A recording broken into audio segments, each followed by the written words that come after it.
Conversion एक बहुत बड़ा मुद्दा क्यों बनाऊं? दोस्तों, अगर आपने हाल ही में सुना हो तो पंजाब में सिख कम्युनिटी से ईसाई कम्युनिटी में एक बड़ी मात्रा में कन्वर्जन हुआ है।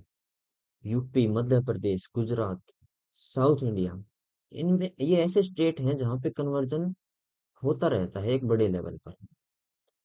कन्वर्जन को रेगुलेट करने के लिए क्या इंडिया में कोई लॉ है? क्या कोई ऐसा प्रोविजन है जिससे कन्वर्जन गवर्न होता हो? क्या आपको किसी रिलीजन से दूसरे रिलीजन में कन्वर्ट करने के लिए उस रिलीजन की प्रैक्टिस जरूरी है? क्या आप अपने किसी पर्सनल बेनिफिट के लिए किसी दूसरे रिलीजन में कन्वर्ट कर सकते हैं? आइए दोस्तों, जानते हैं ऐसे ही क्वेश्चंस के बारे में, कन्वर्जन के बारे में। मेरा नाम है दीपक यादव और मेरे यूट्यूब चैनल विधि वर्डिक्ट पर आपका स्वागत है। दोस्तों, इंडिया में अभी तक कोई ऐसा सेंट्रल लॉ नहीं है जो कि इंडिया लेवल पे, ऑल ओवर इंडिया लेवल पे कन्वर्जन को रेगुलेट करता हो, जिससे कि कन्वर्जन रेगुलेट होता हो, ऐसा अभी तक कोई लॉ नहीं बना हुआ। बट आर्टिकल 25 हमें फ्रीडम देता है कि हम किसी भी धर्म को अपनी स्वेच्छा के अनुसार उसमें कन्वर्ट कर सकते हैं। कोई अगर हिंदू मुस्लिम में कन्वर्ट होना चाहता हो, मुस्लिम हिंदू में कन्वर्ट होना चाहता हो, या फिर कोई और रिलीजन किसी अनदर रिलीजन में अपने अपने रिलीजन को छोड़ के किसी अनदर रिलीजन में कन्वर्ट होना चाहता हो, तो वो हो सकता है। उस पे कोई बाउंडेशन नहीं, उसको फ्रीडम है अपने रिलीजन को चूज करने। बट आर्टिकल 25 कुछ कंडीशंस के साथ आता है, जैसे कि आपकी मिनिमम एज 18 होनी चाहिए। यानी कि अगर आप कन्वर्ट करना चाहते हैं किसी दूसरे धर्म में, तो आप 18 प्लस आपकी एज होनी चाहिए। दूसरा, आप साउंड माइंड होने चाहिए। आप अनसाउंड माइंड पर्सन्स ना नहीं होने चाहिए। इनका पर्पज क्या है? कि वे एक माइनर को बहला फुसलाकर कोई भी कन्वर्ट कर सकता है, और एक अनसाउंड माइंड को भी कन्वर्ट किया जा सकता है। ये दोनों वॉलेंटियरली अपना रिलीजन कन्वर्ट नहीं कर सकते, एक माइनर और एक अनसाउंड माइंड। लेकिन 18 प्लस एक अडल्ट अपना धर्म परिवर्तन कर सकता है, अपना रिलीजन चेंज कर सकता है अंडर आर्टिकल 25, और एक अनसाउंड माइंड। अब बात करते हैं, इंडिया लेवल पे तो कोई ऐसा लॉ नहीं है जो कन्वर्जन को रेगुलेट करता हो, लेकिन कुछ स्टेट्स ऐसे हैं जिन्होंने अपने स्टेट एंटी कन्वर्जन एक्ट बनाए हुए हैं। जैसे कि UP, prohibition of unlawful conversion of religion act 2021। MP में 2021 में फ्रीडम ऑफ रिलीजन एक्ट आया। हिमाचल प्रदेश में फ्रीडम ऑफ रिलीजन एक्ट 2021 आया। और उड़ीसा में फ्रीडम ऑफ रिलीजन एक्ट आया 2019। बट दोस्तों, इन एक्ट्स का पर्पज क्या था? क्योंकि हमें रिलीजन चेंज करने का राइट तो आर्टिकल 25 दे रहा है ना, जिसमें कि 18 प्लस होने चाहिए, मेजोरिटी होनी चाहिए, मेजर होने चाहिए, और अनसाउंडनेस माइंड ना हो। तो फिर इसका पर्पज क्या था लाने का? दोस्तों, इसका पर्पज ये था कि अगर कोई फोर्स, फ्रॉड और इंड्यूसमेंट से आपका कन्वर्जन कराना चाहता है, तो वो प्रोहिबिटेड है इन एक्ट्स के अंदर। दूसरा, कि आपको अगर किसी रिलीजन को छोड़ करके दूसरे रिलीजन में कन्वर्ट करना है, तो आपको पहले गवर्नमेंट को नोटिफाई करना पड़ेगा कि मैं मेरे रिलीजन को रिनाउंस करके किसी दूसरे रिलीजन में मैं कन्वर्ट होना चाहता हूँ। तीसरा, अगर कोई कन्वर्जन कराता है फोर्स से, फ्रॉड से, इंड्यूसमेंट से, तो वो पनिशेबल ऑफेंस है इन एक्ट्स के अंदर। और उनकी पनिशमेंट क्या होगी? जैसे यूपी में है, यूपी में अगर आप मास कन्वर्जन कराते हैं फ्रॉड से, फोर्स से, या किसी भी तरीके से, मतलब उसकी वॉलेंट्रीनेस नहीं हो, ना हो, इसमें 3 से 10 साल की सजा है। मध्य प्रदेश में 5 से 10 साल की सजा है। वहीं अगर आप किसी एस टी कम्युनिटी से किसी का धर्म परिवर्तन कराते हैं, तो यूपी में 2 से 10 साल की सजा है, हिमाचल प्रदेश में 2 से 7 साल की सजा है। वहीं किसी किसी एनी अदर कन्वर्जन अगर आप करवाते हैं, तो 1 से 5 साल की सजा है।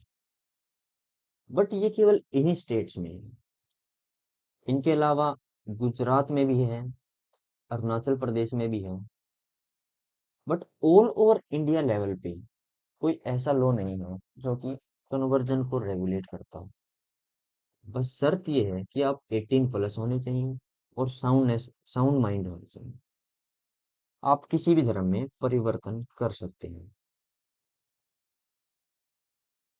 दूसरा डाउट ये रेज होता है दोस्तों कि क्या आप किसी एक रिलीजन से दूसरे रिलीजन में चेंज करने के लिए क्या आपको उस रिलीजन की प्रैक्टिस जरूरी है?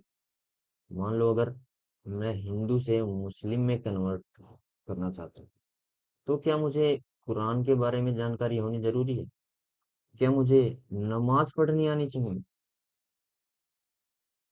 और अगर मैं मुस्लिम से हिंदू में कन्वर्ट होना चाहता हूँ, तो क्या मुझे गायत्री मंत्र आना चाहिए? क्या मुझे शिव पुराण की नॉलेज होनी चाहिए? क्या मुझे वेद शास्त्र की नॉलेज होनी चाहिए? कोर्ट इस बारे में दोस्तों क्या कहता है? कोर्ट का सिंपल मानना ये है दोस्तों कि कन्वर्जन के लिए वॉलेंटरीनेस जरूरी है। आप किसी फोर्स से, फ्रॉड से, इंड्यूसमेंट से अगर आप कन्वर्ट हो रहे हैं, तो वो कन्वर्ट वैलिड नहीं है। अगर आप गुड फेथ में वॉलेंटियरली आप किसी रिलीजन को छोड़ करके दूसरे रिलीजन में कन्वर्ट हो रहे हैं, तो उसे एक वैलिड कन्वर्जन माना जाएगा। जरूरी नहीं है आप जिस रिलीजन में कन्वर्ट होके जा रहे हो उसकी आपको प्रैक्टिस जरूरी है। लेकिन समय समय पर कोर्ट्स ने अपनी जजमेंट में बताया है, जैसे कि Naran Tokath versus Prikal 1922, Madras high court ने बोला है कि अगर कोई पर्सन अपना रिलीजन रिनाउंस करके मुस्लिम में कन्वर्ट होता है, तो दो इसेंशियल्स इंग्रेडिएंट्स हैं जिनको उसे फॉलो करना होगा। फर्स्ट इसेंशियल ये है कि उसके उसे ये बिलीव होना चाहिए कि उसका एक ही अल्लाह है, मतलब एक ही गॉड है, और वो है अल्लाह। सेकंड कि जो गॉड का मैसेंजर था वो मोहम्मद प्रोफेट था, जो कि मुस्लिम्स में सुप्रीम माना गया है जिसको। मोहम्मद प्रोफेट, जहाँ से मुस्लिम्स की शुरुआत हुई, जहाँ से इस्लाम की शुरुआत हुई। तो अगर ऐसा बिलीव उस पर्सन का है कि एक ही भगवान है और वो है अल्लाह, और दूसरा मोहम्मद प्रोफेट जो है वो गॉड का मैसेंजर है, तो वो मुस्लिम माना जाएगा। अगर इससे कम है, अगर इससे कम बिलीव है ना, तो वो मुस्लिम नहीं माना जाए, ऐसा 1922 में मद्रास हाई कोर्ट ने बताया। अगर हम पेरूमल नादर केस की बात करें, Perumal Nadar versus Punnaswamy 1970 supreme court, इस केस के फैक्ट क्या थे दोस्तों? एक हिंदू मैन था, उसने एक क्रिश्चियन वुमेन से शादी कर ली, और ये जो शादी थी ये हिंदू कस्टम्स से गवर्न हुई थी, यानी हिंदू कस्टम्स के हिसाब से ये शादी हुई थी, ना कि क्रिश्चियन कस्टम से। और जो सेरेमनी हुई थी शादी की, वो भी हिंदू रीत से, हिंदू कस्टम्स के हिसाब से हुई थी। जब क्रिश्चियन वुमेन हिंदू कस्टम से शादी की, उसने हिंदू मैरिज एक्ट में वो गवर्न हुई,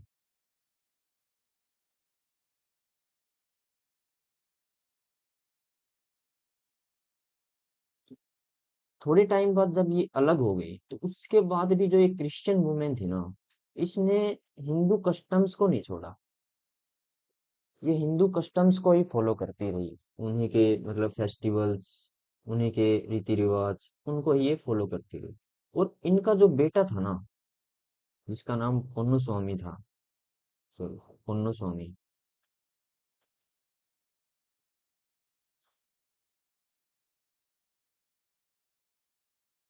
उसको भी इस क्रिश्चियन लेडी ने एज ए हिंदू ट्रीट किया, और उसको उसकी अपब्रिंगिंग जो है वो हिंदू के हिसाब से, हिंदू कस्टम्स के हिसाब से। अब ये शादी के बाद अलग हो गए थे, तो पुन्नु स्वामी जब बड़ा हुआ, 18 प्लस हुआ, तो उसने अपनी फादर की प्रॉपर्टी में से अपना शेयर मांगा, पर उसके फादर ने उसको मना कर दिया। पुन्नु स्वामी ने एक सूट फाइल किया पेरूमल के अगेंस्ट, अपने फादर के अगेंस्ट कोर्ट में, और हिंदू सक्सेशन एक्ट के अंडर अपने प्रॉपर्टी में अपने शेयर की बात की कि मुझे अपना प्रॉपर्टी में शेयर मिलना चाहिए। पेरूमल ने जो कोर्ट में चैलेंज किया, उसने शादी को भी चैलेंज किया और अपने चाइल्ड को भी चैलेंज किया। पेरूमल ने कोर्ट में बोला कि सर, जो ये क्रिश्चियन लेडी से मैंने शादी की है, वो हिंदू मैरिज एक्ट में गवर्न ही नहीं होती। क्यों नहीं होती? क्योंकि हिंदू मैरिज एक्ट उसी पे लगता है जो जब मेल भी हिंदू हो और फीमेल भी हिंदू हो। जब दोनों पर्सन हिंदू होंगे, तभी हिंदू मैरिज एक्ट के अंडर उनकी शादी गवर्न होगी। बट ये तो क्रिश्चियन थी, ये गवर्न नहीं हो सकती। और जो उनका चाइल्ड है, वो भी इलिजिटिमेट चाइल्ड है, तो वो हिंदू सक्सेशन एक्ट के अंडर अपनी प्रॉपर्टी का शेयर नहीं ले सकता। यहाँ पे कोर्ट का क्या कहना था कि पहली बात तो अगर मैरिज की बात करें, तो मैरिज वैलिड है, क्योंकि मैरिज परफॉर्म हुई थी हिंदू कस्टम्स के हिसाब से, और आपने हिंदू सेरेमनी के हिसाब से उस मैरिज को कंडक्ट करवाया था।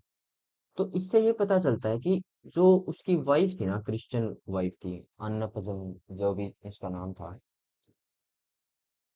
उसका बिलीव था हिंदू में, हिंदू धर्म में जो है उसका बिलीव था, हिंदू रिलीजन। क्योंकि वो हिंदू कस्टम से उसने शादी की, हिंदू सेरेमनी को उसने निभाया, और शादी के बाद भी वो हिंदू फेस्टिवल्स को मनाती रही, हिंदू कस्टम से। वो उसने अपने बेटे पुन्नु स्वामी को भी, उसकी भी upbringing Hindu, as a Hindu करी। तो इससे पता चलता है कि जो उसकी वाइफ थी, उसका बिलीफ हिंदू में था, हिंदू रिलीजन में था।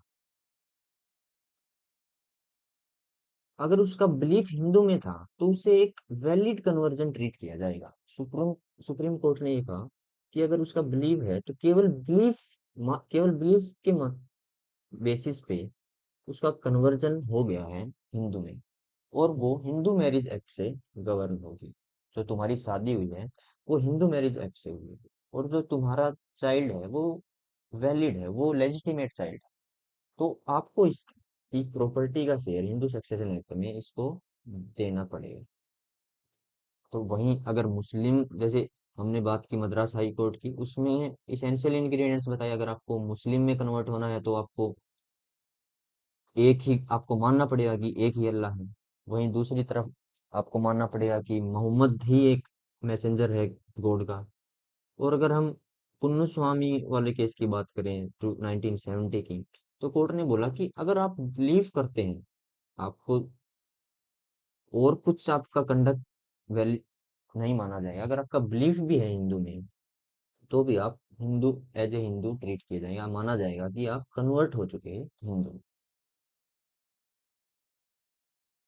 तीसरी अगर बात करें दोस्तों, तो क्या आप अपने पर्सनल बेनिफिट के लिए, जैसे कि एक हिंदू है और एक मुस्लिम धर्म है, एक हिंदू धर्म है, तो हिंदू में एक शादी हो सकती है, मुस्लिम में चार, ऐसे ऐसे कुछ भी ले सकते हैं हम, जरूरी नहीं है कि यही बेनिफिट हो।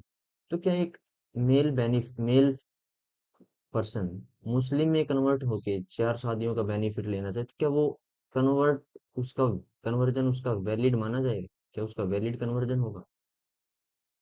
दोस्तों, ये बात उठी थी Sarla Mudgal versus Union of India 1995 supreme court में। इसमें बाइगेमी के चार्जेस लगे थे। उसके बाद 2000 में सुप्रीम कोर्ट में केस आया lily Thomas versus Union of India, जिसमें कि सरला मुदगल का ही रिव्यू किया गया, जो कन्वर्जन के बेस पे था। लिली थॉमस कन्वर्जन पे था, और सरला मुदगल बाइगेमी के। इन दोनों ही केस के ऊपर कोर्ट ने ऑब्जर्व करते हुए इन तीन इश्यूज पे बात की। पहला ये था कि अगर एक हिंदू अपनी पहली वाइफ को छोड़ के कन्वर्ट होता है मुस्लिम में, और वहां जाके जो H1 ने W1 से शादी की, और वो जिंदा है, उसे ना डिवोर्स दिया, ना वो उसको बता के आया, और वो कन्वर्ट हो गया, और यहाँ आके उसने W2 से शादी कर ली, एक मुस्लिम महिला से। तो यहाँ क्वेश्चन ये उठ के आया, क्या कौन सी मैरिज वैलिड होगी? क्या ये पहली वाली मैरिज वैलिड होगी या ये दूसरी वाली मैरिज वैलिड होगी? तो कोर्ट ने ये कहा कि अगर कोई स्पाउस कन्वर्ट होके अपना रिलीजन किसी दूसरे रिलीजन में जाके अगर दूसरी शादी करता है, तो उससे शादी की वैलिडिटी और लीगैलिटी पे कोई फर्क नहीं पड़ेगा, चाहे वो पहली मैरिज की बात हो चाहे दूसरी मैरिज की बात हो। पहली मैरिज भी वैलिड है और दूसरी मैरिज, क्योंकि पहली मैरिज हिंदू मैरिज एक्ट से गवर्न हुई है और दूसरी मुस्लिम मैरिज से गवर्न हुई है। मुस्लिम मैरिज में 4 शादियां करने का प्रावधान है और इसमें आप एक कर सकते हैं। उसने दूसरी शादी कहाँ की? मुस्लिम मैरिज से गवर्न हुई ना उसकी दूसरी शादी, पहली मैरिज हिंदू मैरिज एक्ट से गवर्न हुई। तो मैरिज तो वैलिड होगी, लेकिन अपोस्टेसी का बेसिस पे उसको, पहली वाइफ को डिवोर्स का ग्राउंड मिल गया। अब वो जो पहली वाइफ है वो डिवोर्स ले सकती है अपने हस्बैंड से, ये ग्राउंड उसके पास आ गया। लेकिन वो तभी ले सकती है जब वो कंप्लेंट फाइल करेगी। विदाउट कंप्लेंट वो चार्जेस, बाइगैमी के चार्जेस उस पे नहीं लगेंगे। वो डिवोर्स का ग्राउंड उसको तभी मिलेगा जब वो कंप्लेंट करेगी। ऐसे तो अगर वो खुश है, हस्बैंड खुश है, दूसरी वाइफ खुश है, तो कोई डाउट, कोई डिस्प्यूट अराइज होता नहीं।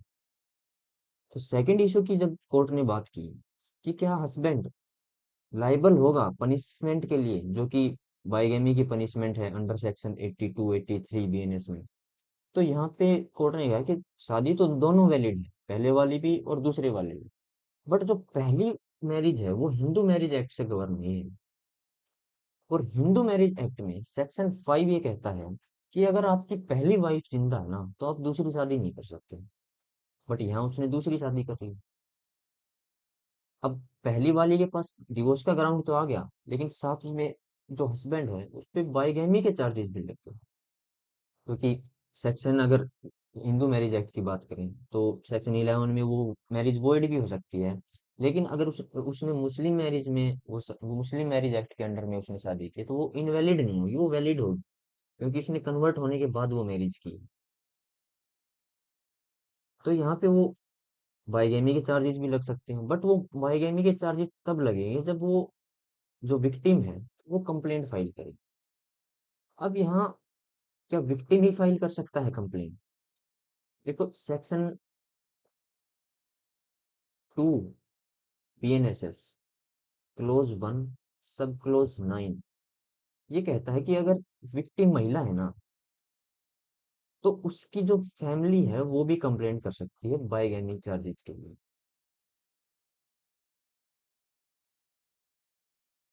तो यहाँ से ये भी पता लग गया कि बाइगैमी के चार्जेस के लिए जो है हस्बैंड लाइबल होगा, भले ही उसने कन्वर्ट होके मुस्लिम मैरिज में शादी कर ली या किसी और भी धर्म में, किसी और रिलीजन में कन्वर्ट होके वो दूसरी शादी कर लेता है अपनी पहली वाइफ को बिना डिवोर्स दिए हुए, तो वो बाइगैमी के चार्जेस के लिए लाइबल होगा। लेकिन वो जो उसकी दूसरी शादी होगी वो वैलिड होगी और पहली भी वैलिड होगी अनटिल वो जो पहली वाइफ है वो डिवोर्स ना ले ले।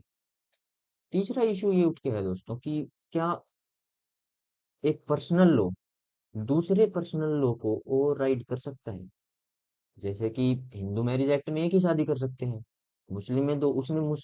एक हस्बैंड ने मुस्लिम मैरिज एक्ट के अंडर में दूसरी शादी कर ली, तो क्या वो पहली मैरिज जो उसने की थी हिंदू मैरिज एक्ट में, क्या वो उसके लिए लाइबल नहीं होगा? देखो एक पर्सनल लॉ है ना दूसरे पर्सनल लॉ को ओवरराइड नहीं कर सकता। यहाँ पे कोर्ट ने बोला कि एक बैलेंस ड्रॉ किया जाएगा दोनों रिलीजन्स के बीच में। मुस्लिम मैरिज भी वैलिड होगी, हिंदू मैरिज, बट वो लाइबल होगा, वो गिल्टी होगा अंडर सेक्शन 82 बीएनएस के अंदर। वो बाइगैमी के चार्जेस लगेंगे उस पे और उसको 7 साल की सजा हो सकती है सेक्शन 82 में। तो आज के लिए दोस्तों इतना ही, मिलते हैं अगली वीडियो में। अगर वीडियो अच्छी लगी हो तो लाइक शेयर और सब्सक्राइब जरूर कीजिएगा। Thank you.